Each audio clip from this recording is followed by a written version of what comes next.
Amin. Silakan duduk Bapak Ibu Saudara. Shalom. Shalom. Hadirin Tuhan. Sehat semua? Amin. Penuh sukacita. Mukanya senyum-senyum semua di malam hari ini. Haleluya. Haleluya. Nah, sebelum kita membuka Alkitab, saya mau membuka renungannya nggak akan lama kok Bapak Ibu, sebentar saja. Jadi mari sama-sama kita fokus. Saya mau membuka renungan ini dengan pertanyaan. Menurut Bapak Ibu Saudara sekalian, manakah yang lebih baik? Orang percaya Tuhan tapi perbuatannya buruk, atau orang nggak percaya Tuhan tapi perbuatannya baik? Saya ulangin ya, 2 kategori. Ini yang percaya Tuhan tapi kelakuannya nggak karu-karuan, bujukan, malingan, yuk ini sembarang-barang. Tapi ada yang nggak percaya Tuhan tapi wapi, ya bantu temennya. Ada orang nggak bisa bayar ini itu dibantu. Lebih baik yang mana kira-kira? Ya. Ayo. Satunya percaya Tuhan, ke gereja rajin, itu ikut ibadah, ikut ini YouTube, nonton ini di YouTube sering, tapi kelakuannya tidak karuan ya. Dan satu ini tidak percaya Tuhan, apa Tuhan itu tidak ada, tapi orangnya baik, saudaranya ditolong, tetangganya ditolong, kalau ada yang susah dibantuin. Mending yang mana? Lebih baik yang mana kira-kira? Ayo. Ini pertanyaannya sebenarnya nggak sulit ya, cuma kurang nyaman aja, nggak enak gitu. Takut salah jawab. Takut salah ya, nggak nyaman. Nah, renungan malam hari ini sebelum kita menjawab itu, pertama-tama kita harus saya mau tanya Bapak Ibu Saudara sekalian, kira-kira kenapa sih kita berbuat baik itu? Kenapa kok kita ngampunin teman kita yang jahat, yang becekno, yang kenapa kok kita bantuin seseorang yang susah? Kira-kira kenapa Bapak Ibu? Motivasi kita apa sih? Atau karena apa sih? Ya? Karena Tuhan baik, haleluya Tuhan. Itu ya kira-kira ya? Ya. Kan? Nah, kalau Bu Erna itu berarti orang yang percaya Tuhan terus perbuatannya baik, itu ya Pak. Jadi motivasinya berangkatnya karena Tuhan sudah baik sama saya, makanya saya baik sama orang gitu. Nah, ini sebelum ke ayat kita renung-renungan dulu. Pada malam hari ini ini tidak ada PR, tidak ada Bapak Ibu Saudara harus begini begitu setelah pulang, nggak ada. Cuma untuk mengubah perspektif saja, mengubah cara berpikir. Jadi banyak orang baik ya Bapak Ibu Saudara. Kita semua tahu orang baik itu sebenarnya banyak sekali.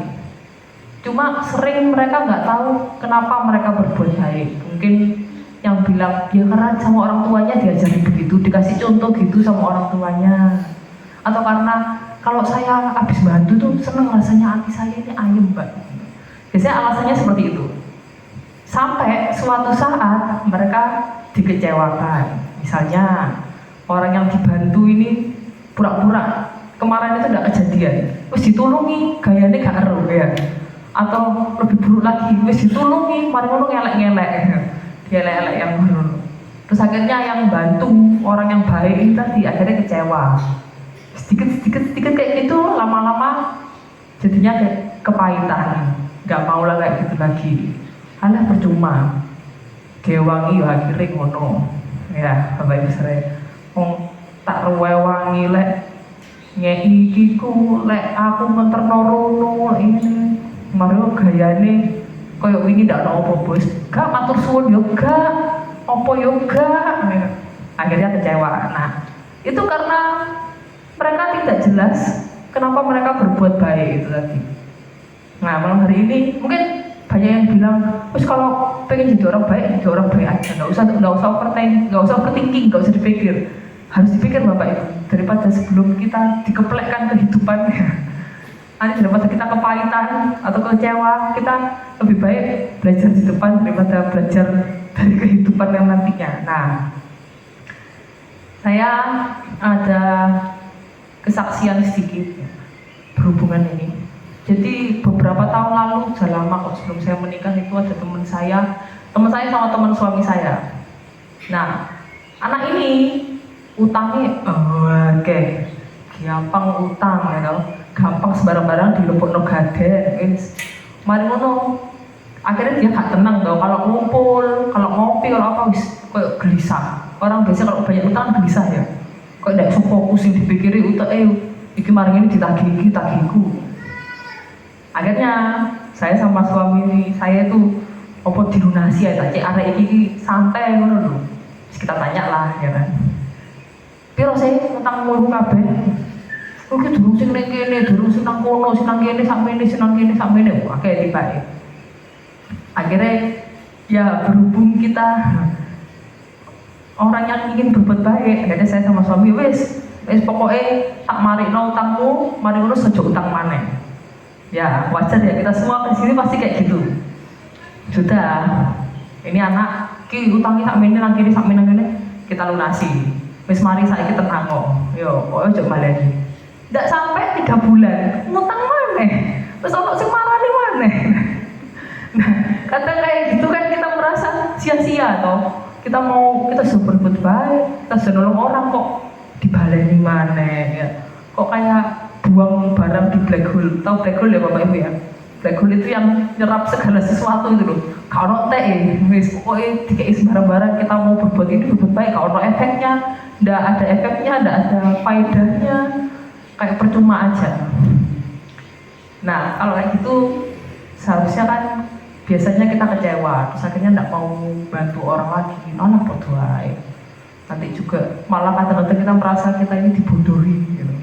Kita sudah berbuat baik sama orang, terus kayak dieksploitasi, malah dimanfaatkan, disalahpahami malah sering-sering. Nah itu kita bisa menjadi kecewa karena kita tidak tahu kenapa kita melakukannya. Mungkin karena ya otomatis aja, karena dikasih contoh begitu oleh keluarga, karena di gereja diajarin begitu, karena kalau berbuat baik hati saya tenang, asik ya. Sekarang pada malam hari ini mari kita mengetahui kenapa kok kita mau berbuat hal-hal yang baik itu tadi. Kenapa kok kita mau mengampuni, kenapa kok kita mau bantu, kenapa kok kita mau berkorban buat saudara kita. Kita buka sama-sama di Yohanes, Injil Yohanes pasal 14 ayat 23.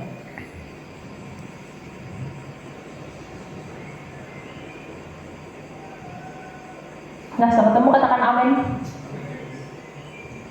Belum semua ya.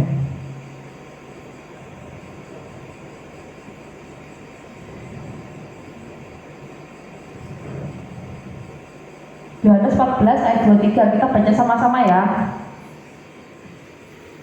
Satu ayat saja. Ini renungannya cuma satu ayat saja.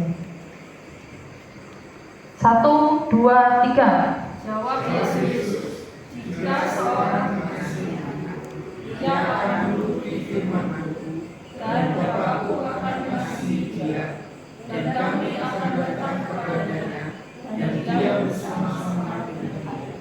Amin. Jadi diperhatikan sini ya, Tuhan Yesus nggak nyuruh kita taat dulu. Berangkatnya bukan taat, berangkatnya itu kasih dulu. Kalau kita mengasihi Tuhan, maka kita melakukan firman Tuhan, maka kita akan menuruti firman Tuhan. Jadi Bapak Ibu saudara, kita melakukan sesuatu yang baik, kita bawa makanan ke gereja, bantu gereja, bantu teman, atau apa, mengasihi saudara kita, mengampuni saudara kita yang bencana. Itu bukan supaya kita dikasihi Tuhan. Tuhan itu sudah mengasihi kita dari dulu. Itu karena kita mengasihi Tuhan. Amin. Amin. Jadi kalau kita tahu kenapa kok kita ini membantu orang, atau kenapa kok kita ini mengampuni orang, atau kenapa kita ini berkorban untuk gereja, untuk pelayanan, itu kenapa? Karena kita mengasihi Tuhan. Amin. Amin. Kalau kita tahu kita melakukan itu karena kita mengasihi Tuhan, kita nggak akan kecewa. Namanya manusia ya gitu. Banyak orang kecewa sama teman pelayanan, kecewa sama gerejanya, kecewa sama pendetanya. Karena saya sudah begini, saya sudah begitu, aku nyawang itu, kok dinilai no. kok tegomen nyapa toh ya. Itu karena kita melakukannya mungkin karena validasi dari teman-teman pelayanan atau karena ya entah apalah itu kita. Tapi kalau kita tahu kita melakukan ini karena kita mengasihi Tuhan, jadi berangkatnya itu karena saya sangat mengasihi Tuhan. Waktu orang-orang mengecewakan kita, kita nggak akan kecewa. Karena ini bukan untuk mereka, amin. Amin. Jadi waktu kita melakukan sesuatu yang baik, misalnya buat jajan ke gereja, terus jajan ini mau entek gak sampai 5 menit, iki yo wong gak harus apa sih gowo, gak ngerti lek masak iki ke jam 4 ya, ndak ada yang tahu. Tiba-tiba habis, di gua jajan ku entek ya, kalau tak sih matur suwun nang aku, ndak tak sih ngomong enak bu ya, kalau tak sih ngelem, ndak apa-apa. Memang begitu manusia. Tapi kan kita melakukannya karena kita mengasihi Tuhan. Amin. Bukan supaya kita dikasih Tuhan, kita sudah dikasih Tuhan. Amin bu. Amin. Karena Tuhan mengasihi kita, terus kasih di dalam diri kita ini berlimpah-limpah, agar sampai meluap keluar sampai orang di sekitar merasakan. Amin Bapak Ibu Saudara. Amin. Jadi kalau ada yang saudara teman yang masih mengecewakan kita, masih kita merasa kecewa dengan mereka, itu mungkin awalnya kita berangkatnya bukan karena kita mengasihi Tuhan, mungkin berangkatnya karena kasihan atau karena kita punya lebih sedikit. Jangan Bapak Ibu, berangkatnya harus karena kita ini mengasihi Tuhan. Saya melakukan ini untuk Tuhan. Amin. Amin. Jadi malam hari ini saya juga diingatkan, semua diingatkan kok. Misalnya kok kayak pengorbanan kita itu, pengorbanan waktu, mungkin pengorbanan uang atau finansial atau apa, tenaga, kok kayak nggak ada yang menghargai, kok nggak ada acknowledge, nggak ada yang apa nyebut lah walinda, wih aku yang kasih ya Pak, kok nggak ada, nggak usah kecewa. Kita kan melakukan buat Tuhan. Amin. Kita kan tidak melakukan buat manusia, karena kita kasih kita kepada Tuhan berlimpah. Makanya orang-orang merasakan, Amin. merasakan kasih kita, merasakan kebaikan kita. Amin. Amin. Nah, sekarang kembali ke pertanyaan awal tadi. Mending mana? Yang tidak percaya Tuhan tapi baik, atau yang percaya Tuhan tapi tidak baik? Yang percaya Tuhan tapi tidak baik. Yang bilang dia percaya Tuhan tapi kelakuannya tidak baik, itu tidak usah dibahas karena itu orang munafik. Kalau dia benar-benar percaya Tuhan, pasti dia tercermin dari buahnya, tercermin dari kelakuannya. Kalau dia bilang percaya Tuhan tapi kelakuannya tidak karu-karuan, itu orang munafik ya. Ya cuma dia ngikuti, dia ngomong percaya Tuhan supaya untuk membela dirinya aja, supaya dia terlihat mulia, terlihat tujuannya tulus. Jadi itu tidak usah dibahas, itu kategori yang sudah lewat. Nah, kalau orang yang tidak percaya Tuhan tapi dia baik, biasanya motivasinya dia baik itu tidak bertahan melalui kekecewaan. Akhirnya dia menjadi, kalau katanya orang psikolog itu, bitter and resentment. Jadi pahit dan benci sama sekelilingnya. Jadi dikit-dikit suka mengkritik orang, dikit-dikit menghakimi, dikit-dikit ada orang baik, itu pahit gitu ya. Tahu yang orang pahit ya, gampang nyenggahi, gampang ngelone, gampang menghakimi. Itu biasanya dia sudah pernah dikecewakan. Nah, kenapa dia dikecewakan? Karena dia mengharapkan yang bukan dari Tuhan. Ya, begitu Bapak Ibu Saudara. Jadi dua-duanya ini, yang satu nggak masuk ya, yang ngomong percaya Tuhan tapi dia buruk. Yang nggak percaya Tuhan tapi dia baik, itu yang bertahan sampai tua tetap baik, itu jarang. Biasanya akhirnya mereka bilangnya saya bertumbuh, saya dewasa, grow up gitu, harus pakai hikmat sekarang, nggak bantu sembarangan. Karena jadinya kelihatan kalau orang yang baik-baik itu kelihatannya bodoh, mau api-api tok nge itu, padahal dibujui. Ya kalau misalnya kita tahu alasan kita untuk Tuhan dibujui, ya enggak apa-apa. Aku tahu kok dibujui, tapi aku tetap baik. Amin. Amin. Sudah ngerti loh, padahal saudaranya ini memanfaatkan dia.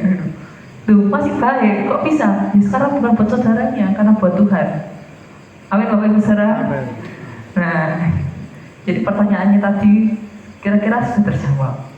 Dan kita juga sudah tahu, sudah diingatkan pada malam hari ini, Bapak Ibu saudara saya juga sekalian, kalau ada yang tidak berterima kasih atau tidak mengetahui apa yang sudah kita korbankan, apa yang sudah kita lakukan, kalau tidak ada yang melihat, gak usah kecewa. Karena kita bikin itu untuk Tuhan. Amin Bapak Ibu saudara. Amin. Amin. Haleluya, puji Tuhan. Saya undang tutup Alkitab kita. Mari kita bersama-sama berdoa. Saya undang Pak Iwan untuk menutup dalam doa.